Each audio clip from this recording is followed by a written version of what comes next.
लेकिन उसके बाद वहां पर हालात बहुत ज़्यादा खराब हुए और वहां पर काफ़ी लोग मारे गए, काफ़ी लोग जख्मी हुए। और इतना ही नहीं, वहां पर खास तौर से हिंदू समाज में जो जाट समाज के लोग हैं तो उनका वहां पर इन दंगों में बड़े पैमाने पर उत्पीड़न हुआ है। और जाट बरादरी के साथ साथ धार्मिक अल्पसंख्यक समाज में से जो मुस्लिम समाज के लोग हैं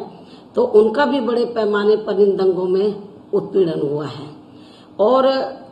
हालात इतने ज्यादा वहां पर खराब है, बेकाबू हो गए हैं एक तरीके से कि यहाँ पर मुजफ्फरनगर और शामली के आसपास में का जो इलाका है तो कुछ देहात तो पूरे के पूरे खाली हो गए हैं।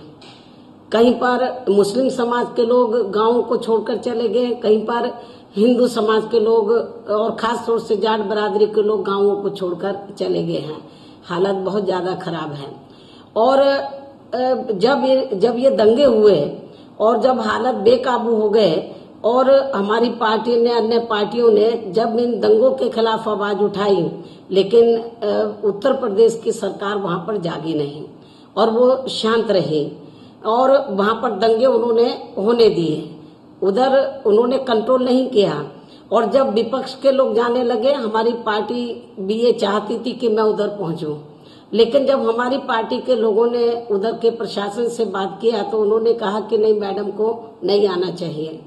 और जो विपक्ष के लोग गए उनको भी रोका गया। तो ऐसा इसलिए वहां पे किया गया कहीं उनकी जो कमजोरियां हैं तो वो ना जनता के सामने आ जाए। और खास तौर से उत्तर प्रदेश का जो मुख्यमंत्री है तो वो वहां पर कल जो जल्दबाजी में उधर गया है, वहां पे दंगा जो ग्रस्त एरिया का जो दौरा करने के लिए गया, मुजफ्फरनगर, शामली या उसके आसपास, तो मैं ये समझती हूँ कि वो इसलिए गया जब उनको मालूम पड़ा कि सेंटर की ओर से माननीय प्रधानमंत्री जी या अन्य लोग भी उधर आज पहुंचने वाले हैं, तो उनको लगा कि कहीं मुश्किल ना और खड़ी हो जाए, तो वो अपने बचाव के लिए वो केवल खाना पूर्ति करने के लिए कल वो उधर दंगाग्रस्त एरियो का दौरा करने के लिए गया, लेकिन किया कुछ नहीं वहां पर दौरा करने के बाद। और इसके अलावा मैं आपको ये भी बताना चाहती हूँ कि आज जो माननीय प्रधानमंत्री जी, उनके साथ में यूपीए की चेयरपर्सन श्रीमती सोनिया गांधी, उनका सुपुत्र श्री राहुल गांधी, आज जो उधर मुजफ्फरनगर या आसपास के इलाकों में जो दंगाग्रस्त एरिया का दौरा करने के लिए गए या दंगा पीड़ित लोगों से मिलने के लिए गए, तो इसके बारे में मेरा यही कहना है कि माननीय प्रधानमंत्री जी को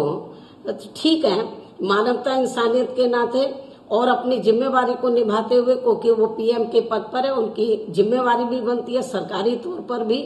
और नैतिकता के आधार पर भी, खास तौर से सरकारी तौर पर, क्योंकि वो देश के प्रधानमंत्री हैं। उनको आज वो गए हैं, जबकि वहां पर उनको बहुत पहले चले जाना चाहिए था।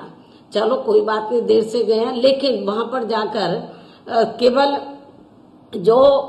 दंगा पीड़ित लोग हैं तो उनके जख्मों पर मलहम लगाने से केवल काम नहीं चलेगा। जिन दंगा पीड़ित लोगों से वो मिले हैं और उन्होंने अपना दुख जाहिर किया है, इस घटना को उन्होंने काफी बड़ी घटना बताया है, तो केवल बयानबाजी करने से काम नहीं चलेगा। जो वहां पर पीड़ित लोग हैं उनके जख्मों पर मलहम लगाने से काम नहीं चलेगा, बल्कि माननीय प्रधानमंत्री जी को अर्थात केंद्र की सरकार को ये चाहिए, जैसा कि हमारी पार्टी ये चाहती है कि उत्तर प्रदेश के हालात लॉ एंड ऑर्डर के मामले में इस समय बहुत ज्यादा खराब हो गए हैं। इसलिए केंद्र की सरकार को ये चाहिए कि उत्तर प्रदेश की जनता को, यदि सही मायने में वो उत्तर प्रदेश की जनता के हितैषी हैं,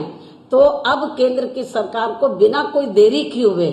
तो वहां की सरकार को बर्खास्त करके वहां पर तुरंत ही राष्ट्रपति शासन लगाने के लिए केंद्र की सरकार को वहां पर पहल करनी चाहिए, कोशिश करनी चाहिए। अन्यथा ये जो आज जो वहां पर ये गए हैं दंगा पीड़ित लोगों से मिलने के लिए, ये केवल उनका ड्रामा ही होगा। इससे कोई वहां के उत्तर प्रदेश की जनता को कोई राहत मिलने वाली नहीं है। तो केवल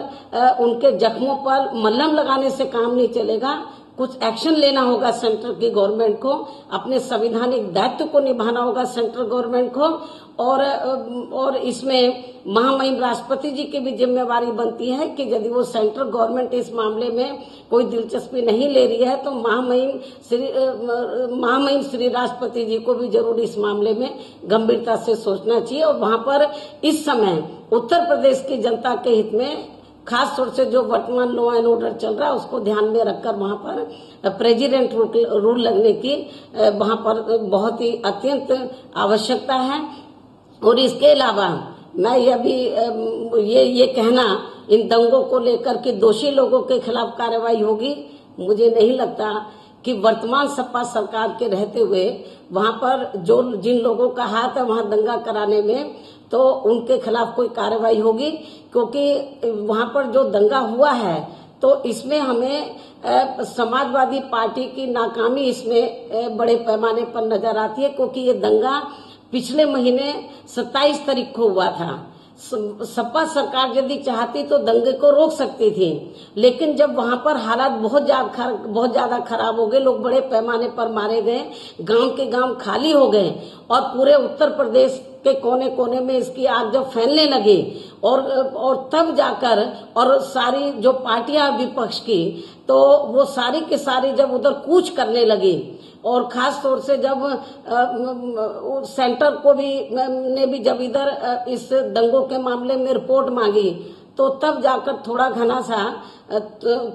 थोड़ी घनी राहत उधर के लोगों को मिली है। लेकिन आज भी मुजफ्फरनगर के हालात पूरे तौर से ठीक नहीं है।